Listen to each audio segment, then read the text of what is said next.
जय हिंद दोस्तों। आज हम लोग जानेंगे रिन्यूएबल एनर्जी के बारे में कि आखिर क्यों दुनिया के मैक्सिमम देश रिन्यूएबल एनर्जी की तरफ बढ़ रहे हैं। तो उसका सबसे बड़ा कारण है पेट्रोलियम का निर्भरता कम करने के लिए सारे देश रिन्यूएबल एनर्जी की तरफ बढ़ रहे हैं। तो आखिर ऐसा कौन सा कंपोनेंट है रिन्यूएबल एनर्जी में जिसके लिए सारे देश एक तरफ जा रहे हैं। तो उसका जो मेन सबसे ज़्यादा कंपोनेंट आता है उसको सबसे ज़्यादा लिथियम मेटल है। आखिर क्यों? तो हम लोग क्यों लिथियम लिथियम मेटल का यूज़ कर रहे हैं या रिन्यूएबल एनर्जी का क्यों यूज़ कर रहे हैं? तो उसका यही है कि जो पहले हम लोग पेट्रोलियम यूज़ करते थे उससे बहुत सारा नॉइज होता था, एयर पोल्यूशन होता था, उससे क्लाइमेट पे बहुत प्रभाव पड़ता था, हेल्थ प्रॉब्लम होता था, लाइफ एक्सपेक्टेंसी था वो कम होता था। इसलिए हम लोग क्या कर रहे हैं और अपने क्लाइमेट को बचाने के लिए हम लोग रिन्यूएबल एनर्जी की तरफ बढ़ रहे हैं। तो उसमें सबसे बड़ा जो आने वाले समय में सबसे बड़ा जो फैक्टर भी होगा वो लिथियम होगा। तो आज हम लोग लिथियम मेटल के बारे में पढ़ने वाले हैं। तो उसमें क्या है कि जो पेट्रोलियम से निर्भरता कम करने के लिए हम लोग लिथियम मेटल का अब यूज करना स्टार्ट कर रहे हैं। तो इसके लिए क्या है, देखिए लिथियम मेटल है, ऐसे भी हम लोग जानते हैं लिथियम मेटल वो रेयर मेटल भी है और अल्कली मेटल भी है। और रेयर मेटल का कहने का मतलब ही दुर्लभ मेटल वो कहने मतलब ये हुआ कि वो बहुत कम जगह मिलेगा, उसका भंडार बहुत कम जगह होता है। तो हम लोग अब क्या कर रहे हैं, लिथियम आयन जो बैटरी है उसका यूज़ कर। तो हम लोग जानते हैं कि अभी जितना भी मोबाइल है, आप जैसे ले लीजिए रेडमी का ही मोबाइल ले लीजिए, एम आई मोबाइल ले लीजिए रेडमी का, तो उसमें क्या है, आप जो बैटरी उसका देखिए उसके पीछे लिखा रहेगा लिथियम आयन बैटरी है। तो वो यही चीज़ है। या आप जो ई कार देख रहे हैं, अभी जितने इलेक्ट्रिक कार जो चल रहा है वो सब लिथियम आयन बैटरी पे ही चलता है, तो वो यूज़ करेंगे। उसका क्या होता है, अब लिथियम आयन ही क्यों यूज़ करेंगे, क्यों?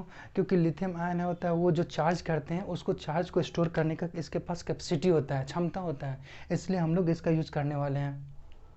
और आप लोग जानते हैं कि लिथियम मेटल जो होता है वो उजला कलर वाइट कलर का होता है, इसलिए इसको हम लोग वाइट गोल्ड भी कहते हैं। और आने वाले समय में क्योंकि ये पेट्रोल के जगह ले रहा है, इसलिए आने वाले समय इस जो बोला जाता है फ्यूचर का जो पेट्रोलियम कौन है, तो उसे हम लिथियम मेटल बोलेंगे।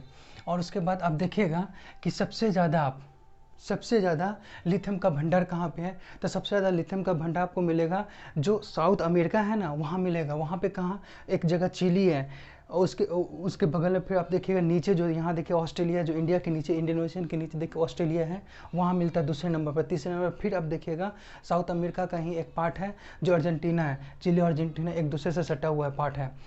ये 3 जगह है सबसे ज़्यादा ये लिथियम जो रेयर मेटल है ये सबसे ज़्यादा मिलता है।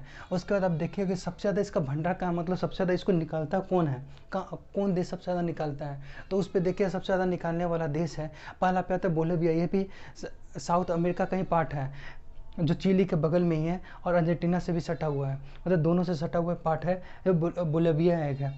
उसके बाद दूसरे नंबर पे कौन आता है, तो दूसरे नंबर पे आता है आपका अर्जेंटीना आता है, और तीसरे नंबर पे कौन आता है, चिली आता है। ये तीनों आपका साउथ अमेरिका का ही पार्ट है। फिर चौथे नंबर पे ऑस्ट्रेलिया आता है और 5वें नंबर पे यूएसए, छठे नंबर पे चाइना। तो सोच लीजिए चाइना के पास ही बहुत सारा लिथियम का भंडार है, इसलिए वो क्या करता है, देखिए सबसे ज़्यादा जो इलेक्ट्रॉनिक्स जितना भी जो कंपोनेंट आता है बना हुआ वो सबसे ज़्यादा आपको देखिएगा चाइना से पूरा दुनिया में जाता है। इसलिए एम आई का मोबाइल हो, उसके बाद वीवो, ओप्पो, ये सब जितने सारे मोबाइल हैं, या आपका वन प्लस मोबाइल आता है, वो सारा आपका चाइना का। उसमें देखिए जो बैटरी यूज होता है वो सारा आपका लिथियम आयन बैटरी होता है।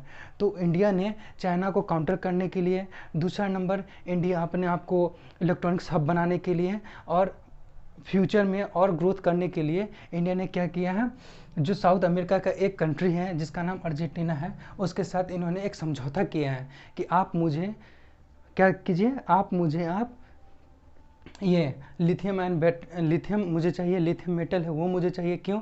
क्योंकि मैं आगे चल के मैं रिन्यूएबल एनर्जी पे काम करने वाला और अभी भी कर रहा हूँ, रिन्यूएबल एनर्जी पे काम कर रहा हूँ। और ये रिन्यूएबल एनर्जी है जिसके कारण मुझे आपसे लिथियम आयन चाहिए।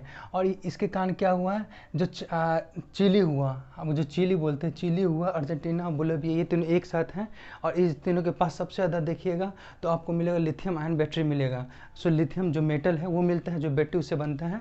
तो इसलिए इसको एक और नाम बोला गया है जिसका नाम क्या है, लिथियम ट्रेंगल, क्योंकि ये तीनों के पास सबसे ज़्यादा भंडार है, इसलिए इसको लिथियम ट्रेंगल कहा गया। और इंडिया ने इसी सब के साथ क्या किया है, समझौता किया है। और इंडिया की तरफ से कौन सा कंपनी है जो इसके साथ समझौता करता है, तो उसका नाम है देखिए, उसका नाम आपको क्या मिलेगा, खनिज विदेश इंडिया लिमिटेड मिलेगा। इसका काम सिर्फ है जो जितना मिनरल्स है उसका ही सिर्फ इंपोर्ट करवाने का इसका काम रहता है, या एक्सपोर्ट करने का काम रहता है। तो ये भी दो काम कर रहा है। पहला तो आपका लिथियम लेना स्टार्ट कर दिए हैं, दूसरा कोबाल्ट लेना स्टार्ट कर दिए हैं। आप देखिएगा कि इंडिया रिन्यूएबल एनर्जी उसकी तरफ बहुत तेज़ी से क्यों बढ़ रहा है, क्योंकि इंडिया ने पेरिस क्लाइमेट डील जो हुआ था उसमें उन्होंने अपना बोला था कि मैं 2030 तक जो मैं इलेक्ट्रिसिटी जो प्रोड्यूस करता हूँ उसका 40% हिस्सा सिर्फ मैं रिन्यूएबल एनर्जी से करने वाला हूँ। तो उसका सबसे बड़ा फैक्टर यही है, इसलिए इंडिया इन लोगों के साथ एग्रीमेंट किया और ये लोग बहुत तेज़ी से क्या कर रहा है, इसका एक्सट्रैक्शन कर रहे हैं, निकाल रहे हैं, अंदर से निकाल रहे हैं।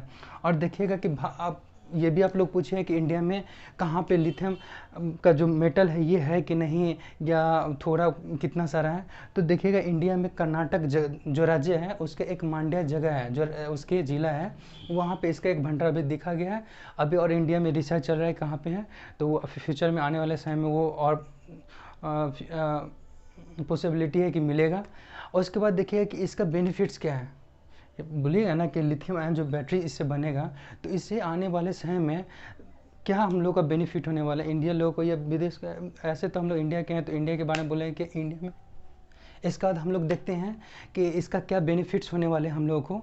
तो उसका सबसे बड़ा जो बेनिफिट आपको मिलने वाला है, तो वो सबसे बड़ा बेनिफिट है पहला कि इससे क्या होता है कि जो धुआं इससे नहीं निकलता। जो आप ई कार देखते हैं, जो छोटा सा कार गाड़ी होता है, वो उसको देखिएगा तो इससे धुआं बहुत न के बराबर निकलता है, ना के बराबर निकलता है। इसलिए क्या होगा, वहाँ पे एयर पोल्यूशन, वायु प्रदूषण नहीं होगा। दूसरा, वो आवाज़ न के बराबर करता है, इसलिए नॉइज़ पोल्यूशन नहीं होगा। जब एयर पोल्यूशन, नॉइज़ पोल्यूशन नहीं होगा तो आप देखिएगा कि इन्वायरमेंट हम पहले से बहुत ही अच्छा हो जाएगा। जब इन्वायरमेंट अच्छा होगा तो क्या होगा, ओजोन डिप्लीशन लेयर है वो हम लोग का सही होगा। जब ओजोन डिप्लीशन ये सब सही होगा तो हम लोग का क्या, जो क्लाइमेट चेंज जो हो रहा था वो होना बहुत कम हो जाएगा। उसके बाद देखिएगा कि ह्यूमन का जो बहुत सारा जो हेल्थ से स्टार्ट हो जाएगा, हेल्थ अच्छा होगा तो इसका लाइफ एक्सपेक्टेंसी जो है वो बढ़ेगा। फिर उसके बाद देखिए जो गाड़ी सब आ रहा है उसका भी लाइफ में इम्प्रूवमेंट होगा।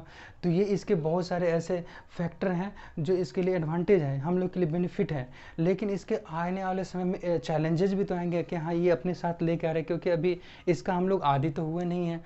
तो आने वाले समय इसका क्या हम लोग पे इम्पेक्ट पड़ने वाला है, तो वो कुछ हो सकते हैं। जैसे इसके लिए मारामारी हो सकता है। मारामारी कहने का मतलब कि बहुत सारे देश होंगे वो बोलेंगे पहले मुझे लिथियम चाहिए, पहले मुझे लिथियम चाहिए। इसके लिए पहले सारे देशों के बीचों में बहस होना स्टार्ट होगा, पहला ये होगा। दूसरा ये कारण हो सकता है कि जो लिथियम होता है इससे जो बैटरी बनती है तो उसका जो लाइफ टाइम होता है, देखिए 3-4 साल ऐसे रहता है। अब जो बैटरी सब देखते हैं तो 3 साल 4 साल के बाद देखिए बैटरी फूलना स्टार्ट हो जाता है, तो वो उसके बाद उसका डेड टाइम रहता है वो। तो इसलिए इसका शॉर्टेज टाइम पीरियड होता है वो। इसके कारण क्या होगा, ई वेस्टेज ज़्यादा होगा। जब ई वेस्टेज ज़्यादा होगा तो हम लोग की फर्टाइल जो ज़मीन है वो वेस्टेज होना स्टार्ट हो जाएगी। जब वो वेस्टेज स्टार्ट होगी तो अलग अलग तरह की बीमारियाँ लाना स्टार्ट करेंगे। तो ये इसके चैलेंजेज, बहुत सारे ऐसे चैलेंजेज हैं। तो आप लोग को ये वीडियो कैसा लगा। अगर आप चाहते हैं कि इसी तरह का मैं वीडियो लाता रहूं तो आप लोग इस मेरे चैनल है उसको सब्सक्राइब करें, लाइक करें और इसे बहुत ज़्यादा शेयर करें। तो थैंक यू सो मच दोस्तों, जय हिंद।